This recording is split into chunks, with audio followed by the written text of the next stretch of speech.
여러분 안녕하세요.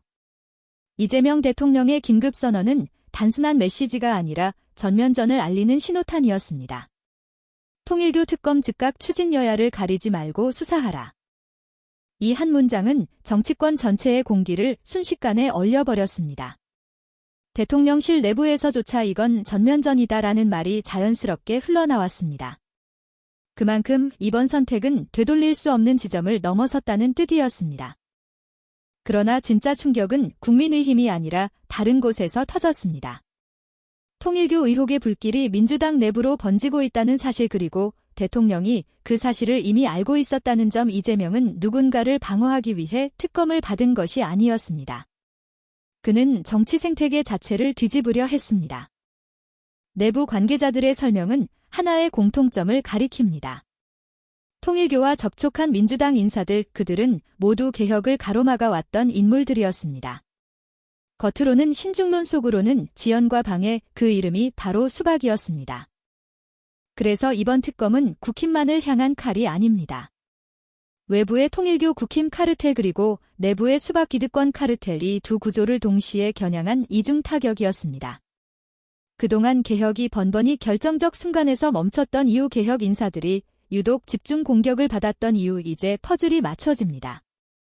민주당 간판을 달고 실제로는 검찰 통일교 네트워크의 완충지대 역할을 하던 세력 그들은 밖으로는 개혁을 말하면서 안으로는 항상 발목을 잡았습니다. 그래서 이재명은 이번 특검을 단순한 수사로 보지 않았습니다. 이건 내부 정화의 시작이며 정치구조 절단의 칼날이었습니다. 국민의힘이 지금 패닉 상태에 빠진 이유도 여기에 있습니다. 그들은 이미 한 차례 덮었습니다. 통일교 관계자만 기소하고 정치인들은 무혐의 처리했습니다. 그러나 특검은 그 뚜껑을 다시 열어버립니다. 통일교 내부 문건에 실명으로 적힌 이름들 박성중, 정우택, 추경호, 김정재, 권명호 이제 이들은 의혹이 아니라 수사의 대상이 됩니다. 국힘에게 이는 정치 이슈가 아니라 체제 붕괴급 위기입니다. 그리고 이재명은 밖으로는 국힘 검찰 통일교 안으로는 수박 기득권 세력 양면 전쟁을 동시에 시작했습니다. 대부분의 정치인은 이 지점에서 타협합니다. 그러나 그는 정면으로 부딪혔습니다. 이 한 문장에 모든 메시지가 담겨 있습니다. 진실을 두려워하는 자들이 먼저 숨어버린다는 사실을 그는 알고 있었습니다. 그래서 숨지 않는 쪽을 선택했습니다. 이제 숙청은 외부가 아니라 내부에서 시작될 것입니다. 통일교와 연결된 인물들 검찰 라인과 맞닿아 있던 수박 세력들. 그들이 왜 개혁파를 공격했는지 이제 이유가 드러납니다.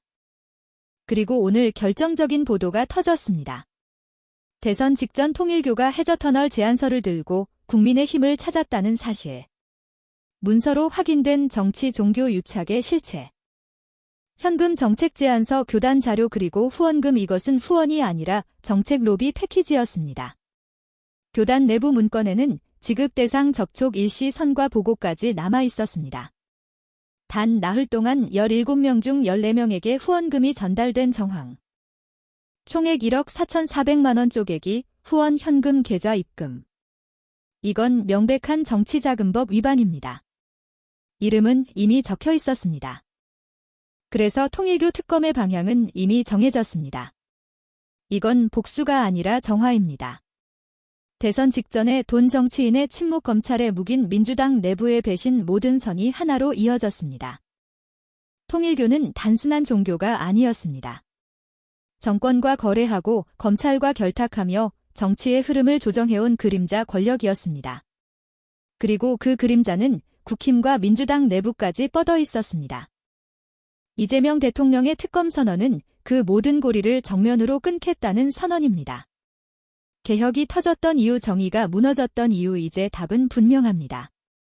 적은 맞게만 있었던 게 아니라 안에도 있었습니다. 이 싸움은 정치 싸움이 아닙니다. 대한민국이 정의의 방향으로 갈 것인가 다시 어둠으로 돌아갈 것인가의 갈림길입니다. 거짓은 끝까지 발악하겠지만 진실은 이미 드러났습니다. 진실이 퍼질수록 거짓은 힘을 잃습니다. 이 이야기를 더 많은 사람이 알게 되는 순간 구조는 무너집니다. 지금 이 영상을 보는 당신 한 사람도 그 변화의 일부입니다. 특검이 가동되는 순간 가장 먼저 무너질 것은 침묵으로 유지되던 균형입니다. 지금까지 정치는 말로 싸웠지만 이번에는 기록이 말을 합니다. 문건 계좌 일정표 부인할 수 없는 것들이 하나씩 테이블 위에 올라옵니다. 그때부터 국면은 바뀝니다. 의혹의 프레임이 아니라 책임의 프레임으로 이동합니다. 몰랐다는 말은 증거 앞에서 가장 먼저 무너지는 변명입니다. 침묵으로 버티던 인물들은 각자의 선택을 강요받게 됩니다. 국민의힘 내부에서는 이미 균열이 시작됩니다. 누가 먼저 선을 긋느냐, 누가 마지막까지 버티느냐의 싸움은 정책의 문제가 아니라 생존의 문제가 됩니다. 그리고 그 순간 연대는 가장 먼저 깨집니다. 민주당 내부 역시 안전지대는 아닙니다. 수박 세력은 특검의 칼끝이 자신들을 향하고 있음을 이미 알고 있습니다. 그래서 나오는 말들 지금은 시기상조다, 당을 위해 자제해야 한다. 이 말들의 공통점은 항상 시간을 벌자는 것입니다. 그러나 이번에는 시간이 그들의 편이 아닙니다. 특검은 속도를 늦추기 위해 존재하지 않습니다. 정치적 계산보다 사실의 순서가 앞서기 시작한 순간 지연 전략은 오히려 혐의의 자기 고백이 됩니다. 언론의 태도도 똑같은 시험대에 오릅니다. 어디까지를 보도하고 어디서 멈출 것인가. 선택적 침묵은 이제 중립으로 포장되지 않습니다. 국민은 무엇이 빠졌는지를 이미 알고 있기 때문입니다. 이재명 대통령의 선택은 그래서 위험합니다. 그러나 동시에 정치적으로 가장 정직한 선택이기도 합니다.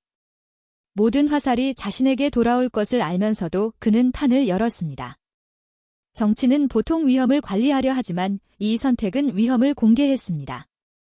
숨길 것이 없다면 숨지 않는다는 메시지, 이 단순한 태도가 지금 정치에서 가장 낯선 장면입니다. 특검의 결말은 아직 아무도 모릅니다. 그러나 한 가지는 이미 확정되었습니다. 이제 누구도 그때는 몰랐다는 말로 과거를 통과할 수 없다는 사실. 권력은 드러나는 순간 급속히 약해집니다. 통일교 카르텔이 가장 두려워하는 것도 바로 그 지점입니다.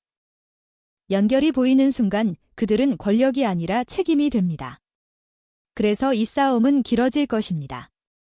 거짓은 끝까지 저항하고 진실은 끝까지 기록됩니다.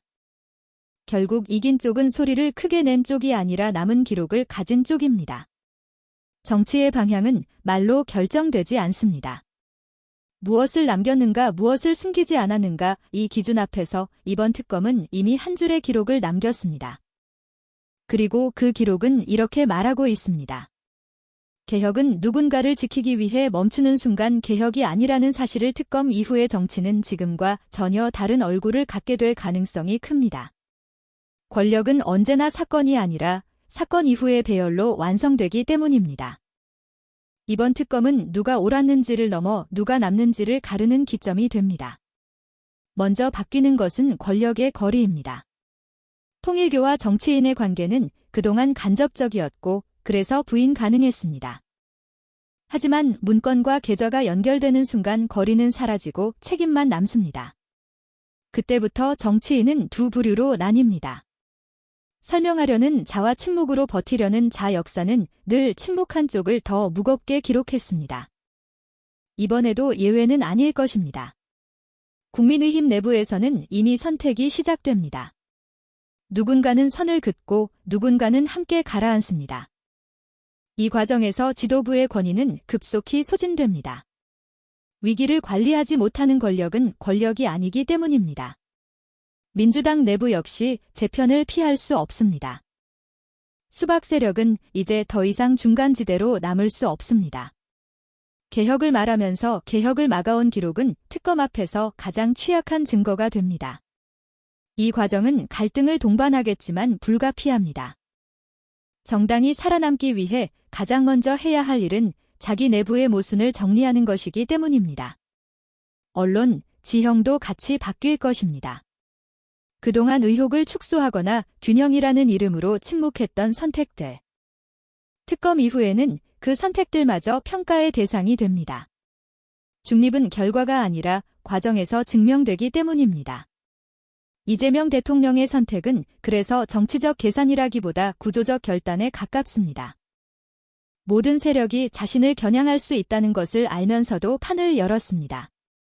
이건 공격이 아니라 노출입니다. 활력은 숨을 곳이 있을 때 가장 강합니다. 그러나 숨을 곳을 스스로 걷어내는 순간 활력은 신뢰로 시험받게 됩니다. 이재명은 그 시험을 피하지 않았습니다. 특검의 최종 결과가 어떻게 나오든 한 가지는 분명합니다. 이제 한국 정치는 종교 검찰 정치 비공식 결합을 그대로 두지 않을 것입니다. 그 선례가 이미 만들어졌기 때문입니다. 이 싸움은 한 번으로 끝나지 않습니다. 그러나 한 번 시작되면 되돌릴 수 없습니다. 권력의 연결고리는 한 번 드러나면 다시 어둠으로 돌아가지 않기 때문입니다. 그래서 지금은 결과를 예측하는 시간이 아니라 과정을 기록하는 시간입니다. 누가 침묵했는지, 누가 설명했는지, 누가 끝까지 버텼는지 이 기록이 다음 권력을 만듭니다. 정치는 늘 결과보다 태도로 기억됩니다. 이번 특검 국면에서 각자가 보인 태도는 앞으로 오랫동안 남게 될 것입니다. 특검 이후 개혁의 동력은 의회가 아니라 사회 전체로 이동합니다. 정치가 시작했지만 완성하는 쪽은 언제나 여론이기 때문입니다. 이번 국면에서 국민은 더 이상 관객이 아닙니다. 그동안 개혁은 정치인의 결단에 의존해왔습니다. 그래서 늘 속도가 느렸고 중간에서 멈췄습니다. 그러나 이번에는 구조가 드러났습니다. 구조를 본 국민은 이전처럼 쉽게 물러서지 않습니다. 특검이 의미 있는 이유는 처벌 가능성 때문이 아니라 기억의 고정 때문입니다. 이름, 날짜, 금액 문서와 동선 이것들이 공개되는 순간 권력은 익명성을 잃습니다. 익명성을 잃은 권력은 더 이상 협박이 되지 않습니다. 다음 선거는 이 기억 위에서 치러질 수밖에 없습니다. 누가 개혁을 말했는지보다 누가 개혁을 방해했는지가 더 선명해집니다. 슬로건보다 기록이 강해지는 선거. 이 변화는 정치인들에게 가장 불편한 변화입니다. 국민의힘은 선택의 시간이 점점 줄어들고 있습니다. 방어에만 집중하면 내부 분열은 더 빨라집니다. 책임을 정리하지 못한 정당은 항상 사건보다 먼저 무너졌습니다. 이번에도 다르지 않을 것입니다. 민주당 역시 안전하지 않습니다. 수박 세력을 정리하지 못한다면 개혁의 명분은 빠르게 소모됩니다. 이번 특검은 외부 적폐청산이자 내부 시험지입니다. 이 시험을 통과하지 못하면 개혁 정당이라는 이름은 유지되기 어렵습니다. 이재명 대통령의 가장 큰 승부수는 그래서 특검 그 자체가 아닙니다. 누구도 예외가 없다는 원칙을 실제로 적용한 점, 이 원칙이 지켜지는 순간 활력은 다시 설계됩니다. 정치에서 가장 강력한 메시지는 말이 아니라 일관성입니다. 이번 국면에서 이재명이 던진 신호는 단순합니다. 적이 누구인지 보다 규칙이 무엇인지가 중요하다는 것. 이 싸움은 당분간 시끄러울 것입니다. 왜곡도 많고 공포 마케팅도 쏟아질 겁니다. 그러나 시간이 지나면 남는 것은 늘 같았습니다. 누가 기록을 남겼는지, 누가 책임을 피하지 않았는지. 개혁은 항상 불편한 사람을 많이 만듭니다. 그래서 개혁은 인기 없는 선택입니다. 그럼에도 불구하고 지금 이 선택이 필요한 이유는 하나입니다. 지금 하지 않으면 다음은 없기 때문입니다. 정치는 결국 방향의 문제입니다. 편한 방향으로 갈 것인가, 옳은 방향으로 갈 것인가. 이번 특검 국면은 그 선택을 모든 세력에게 강요하고 있습니다. 그리고 이 질문은 이제 정치인만이 아니라 국민에게도 던져졌습니다. 우리는 무엇을 기억할 것인가, 무엇을 용서하지 않을 것인가. 이 선택이 다음 시대를 만듭니다. 장기적으로 보면 이번 특검은 사건의 종결이 아니라 권력 이동의 출발점입니다. 권력은 한번 투명해지기 시작하면 다시 불투명해지기 어렵습니다. 이번 국면이 남길 것은 판결문보다 권력의 기억입니다. 한국 정치에서 가장 오래 지속된 권력은 선출 권력이 아니라 비공식 권력이었습니다. 종교 검찰 자금 인맥이 연결망은 정권이 바뀌어도 쉽게 사라지지 않았습니다. 이번 특검은 그 연결망에 처음으로 빛을 비췄습니다. 빛이 들어오면 그늘은 사라지지 않고 형태를 드러냅니다. 누가 중심이었는지, 누가 중간 매개였는지, 누가 침묵으로 역할을 했는지. 이제 그 구조는 지도처럼 보이기 시작합니다. 이 지점에서 정치의 문법도 바뀝니다. 앞으로의 권력은 얼마나 강한가가 아니라 얼마나 설명 가능한가로 평가받게 됩니다. 설명할 수 없는 권력은 그 자체로 리스크가 됩니다. 정당 운영 역시 같은 시험대에 오릅니다. 공천 인사 메시지, 이 모든 과정이 이전처럼 밀실에서 이루어질 수 없습니다. 특검 이후의 정치는 항상 다음 특검을 의식하게 됩니다. 이 변화는 불편하지만 되돌릴 수 없습니다. 한 번 기준이 생기면 그 기준은 다음 국면에서도 적용되기 때문입니다. 그래서 이번 싸움은 일회성 전투가 아니라 규칙의 교체입니다. 이재명 대통령의 선택은 그 규칙 교체를 앞당긴 선택이었습니다. 모든 정치인은 이후에 올 부담을 알고 있습니다. 그럼에도 불구하고 지금 열어버린 이유 뒤로 미룰수록 비용이 더 커진다는 것을 알고 있었기 때문입니다. 권력은 항상 말합니다. 지금은 때가 아니라고. 그러나 개혁은 항상 지금 아니면 영원히 오지 않습니다. 이번 특검은 그 오래된 변명을 차단했습니다. 앞으로의 정치에서 가장 중요한 질문은 단순해질 것입니다. 이 사안에 대해 당신은 어디에 있었는가, 말을 했는가, 침묵했는가, 혹은 막았는가. 국민은 점점 더 이 질문에 익숙해질 것입니다. 그리고 그 질문은 선거 때마다 다시 돌아옵니다. 기억은 사라지지 않고 재생됩니다. 이제 정치는 운이 아니라 태도로 평가받는 시대로 들어가고 있습니다. 이번 특검은 그 시대의 문을 연 사건으로 기록될 가능성이 큽니다. 권력 회부의 끝은 항상 같은 결론으로 이어집니다. 권력은 숨길수록 부패하고 드러날수록 약해집니다. 그리고 약해진 권력만이 정상으로 돌아옵니다. 어디까지 갈지는 아직 알 수 없습니다. 그러나 한 가지는 이미 분명합니다. 이전으로는 돌아갈 수 없다는 사실. 오늘 이야기를 끝까지 들어주셔서 감사합니다. 이 영상이 의미 있었다면 좋아요, 구독 그리고 공유로 더 많은 사람들에게 진실이 전해지길 바랍니다. 저는 다음 시간에 또 다른 진실로 돌아오겠습니다. 감사합니다.